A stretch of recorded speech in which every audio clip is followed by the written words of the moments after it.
At the onset of World War I, Vice Admiral Maximilian Reichsgraf von Spee and the East Asia Squadron of the Imperial German Navy faced overwhelming odds, being outnumbered, outgunned and encircled by Entente navies in the Asia-Pacific. Attempting to avoid being encircled and destroyed, von Spee formed a daring plan to dash across the Pacific while raiding the Entente ports and attempting to break across Cape Horn for the Atlantic, from where he would return to Germany. With the weight of an empire upon his shoulders, von Spee embarked on a perilous journey that would write a new chapter in naval history, one of triumph and of tragedy. Welcome to our latest video on the naval theatre of the First World War, in which we will cover the decisive clash between the Imperial German Navy and the British Royal Navy at the Battle of the Falkland Islands. Every week we release 3 new exclusive videos for our members and patrons. The Pacific War, the Eastern Front of World War II Prelude, and many other series, including the War of Spanish Succession, Punic Wars, Iberian Reconquista, Russian Revolution and Civil War, North African and Italian campaigns of World War II, and much more. It has been long overdue, but we have finally created a YouTube channel exclusively for our Kings and Generals podcasts. Please go and check out Kings and Generals podcast, home to the Pacific War Week by Week podcast and the Fall and Rise of China podcast, link in the description and pinned comment. To see those, as well as get access to our exclusive Discord, see our schedule, and get early access to all videos, join the ranks of our patrons and YouTube members via the links in the description and pinned comment. Thanks to our supporters for allowing us to continue doing our dream job.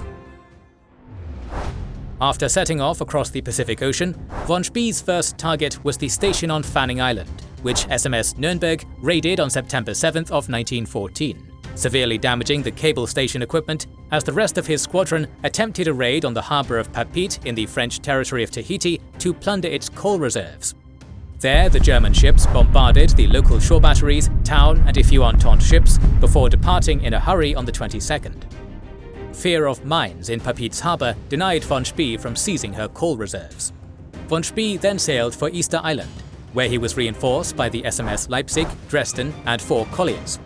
In desperation, von Spee sailed for the Chilean port of Valparaiso, seeking coal, intelligence and an opportunity to sneak past Cape Horn into the Atlantic.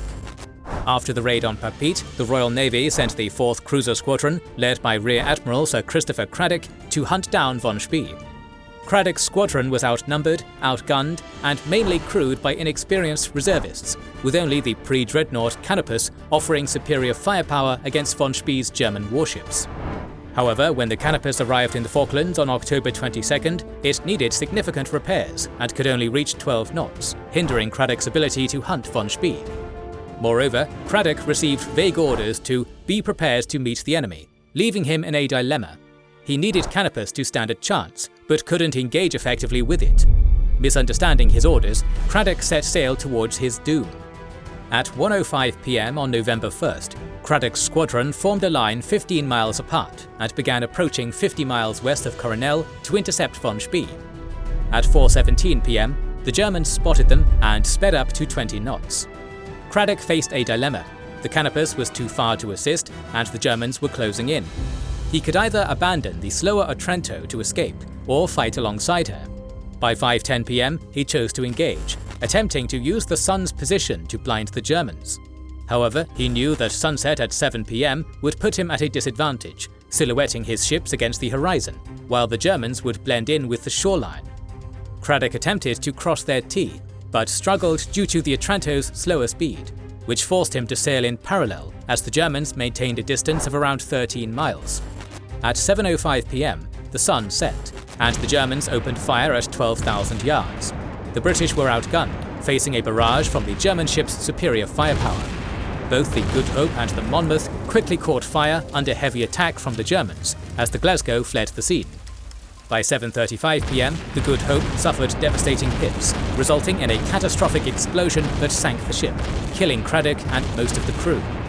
The Monmouth was subsequently battered, but managed to stay afloat until 9:58 p.m, when she finally capsized. The British suffered 1,660 deaths, while the Germans sustained only a few hits, with 3 men wounded, marking an astounding victory for von Spee.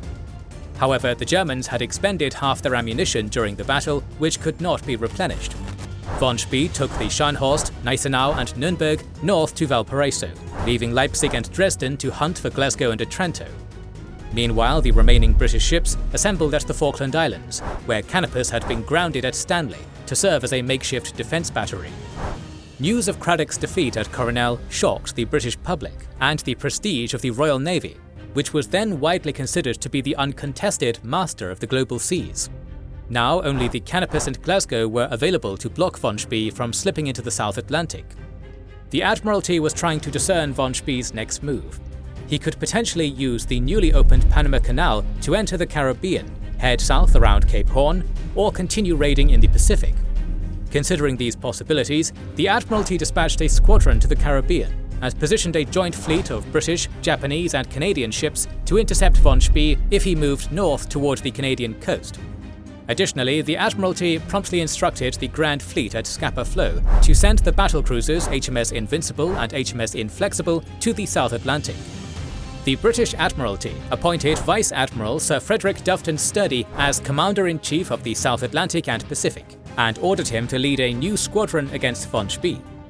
En route, Sturdy collected the cruiser HMS Bristol and the auxiliary cruiser Macedonia, while the Admiralty detached the Princess Royal from the Grand Fleet on November 23rd to join him. To further reinforce Sturdy, the Admiralty ordered Rear Admiral Archibald Stoddart to assemble the armoured cruisers HMS Edinburgh Castle, Carnarvon, Cornwall, Kent and Defence in the South Atlantic. Sturdy was tasked with patrolling the Cape Verde Islands before proceeding to the Abrolhos Rocks to rendezvous with Stoddart. They linked up on November 26th, but a series of misleading reports resulted in days of failed patrols from the coast of Brazil to Cape Horn. By December 7th, Sturdy anchored his light cruisers in Stanley Harbour and his larger ships at Port William for repairs and to take on coal. On November 3rd, the Germans were welcomed as heroes in Valparaiso by the local German population. However, von Spee declined to join in the celebrations. Upon receiving a bouquet of flowers to commemorate his great victory at Coronel, he replied, "These will do nicely for my grave." Von Spee was under no illusions. He understood that the British would dispatch significant forces against him, and he had already expended half his ammunition at Coronel. It was impossible to replenish his lost shells, and obtaining coal was extremely difficult. Intelligence reports indicated that British ships HMS Defence, Carnarvon and Cornwall were patrolling in the River Plate, adding to his concerns. Over the following weeks, the Germans worked to capture colliers to coal up their warships, successfully evading British attempts to pinpoint their location. By December 1st, von Spee rounded Cape Horn and arrived at Picton Island, where he received intelligence indicating that a British squadron was at Port Stanley on the small British territory of the Falkland Islands. He believed this squadron included the HMS Canopus at Glasgow, as well as possibly the Defence, Cornwall and Carnarvon.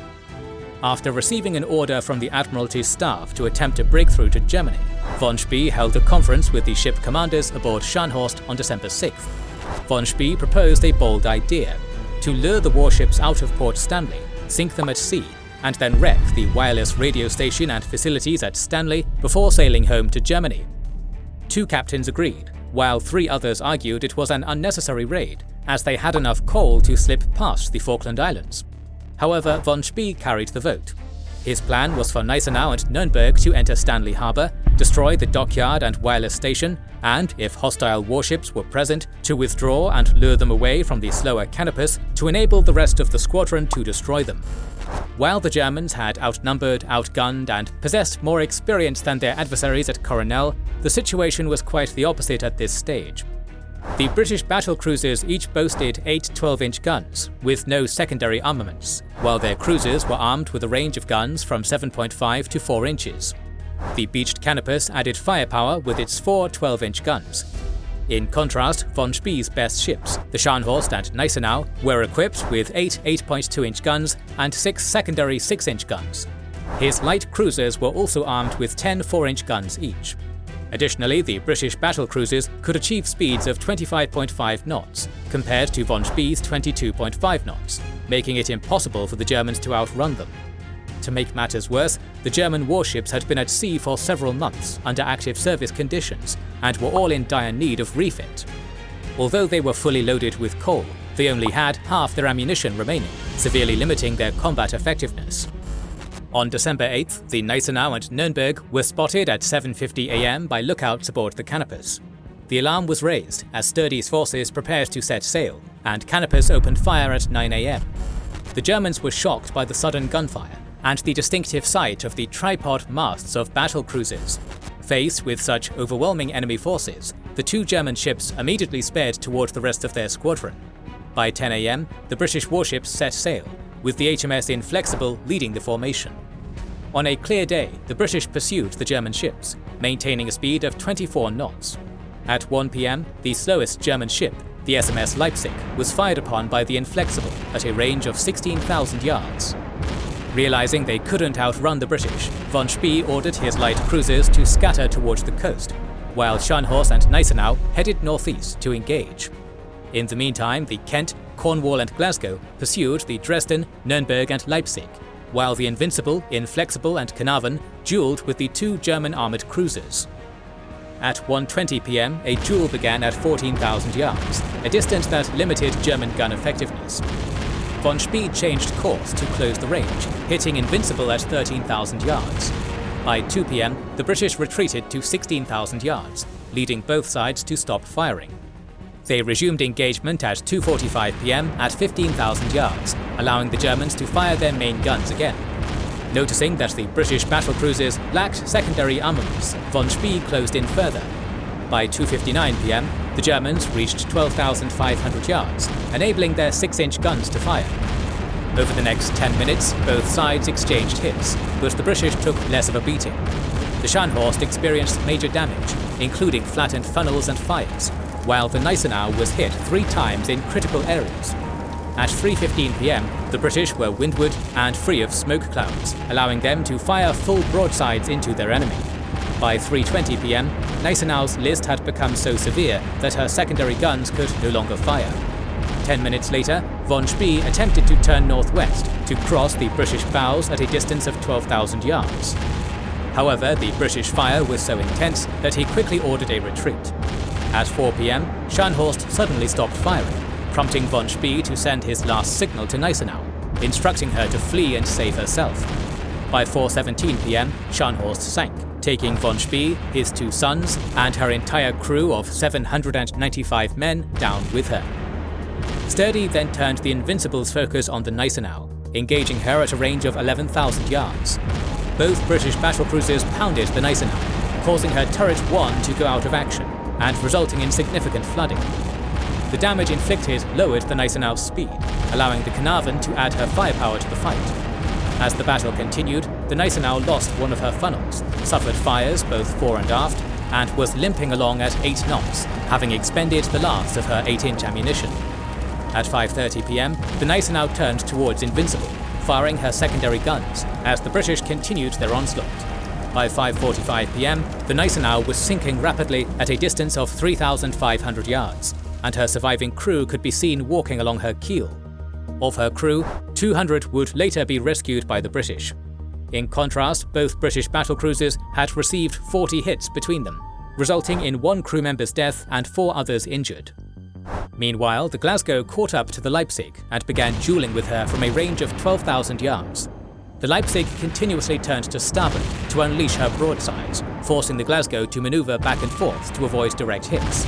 At 3:30 PM, the Nürnberg had exhausted her engines and was compelled to turn and give battle to the incoming Kent, while the Dresden fled southwest. The Kent engaged the Nürnberg, while the Cornwall and Glasgow focused on the Leipzig. By 4:45 PM, the Cornwall was straddling the Leipzig with her fire, while the Glasgow circled around her port side, effectively sandwiching Leipzig in gunfire. Within 15 minutes, the Leipzig was badly mauled, and her gunnery lieutenant was killed, severely handicapping her operational capacity. At 5 PM, the Cornwall turned sharply, unleashing broadsides on the Leipzig. By 6 PM, both British ships had closed in to 8,000 yards, setting the Leipzig ablaze. Despite her dire situation, the Leipzig continued to fire back until 7 PM, when her ammunition was expended. Her hull and superstructure were ablaze, and she flew her ensign as her surviving 150 crew members assembled amidships, awaiting rescue. By 9:23 PM, Leipzig turned over and sank, with only 5 of her officers and 13 men successfully rescued.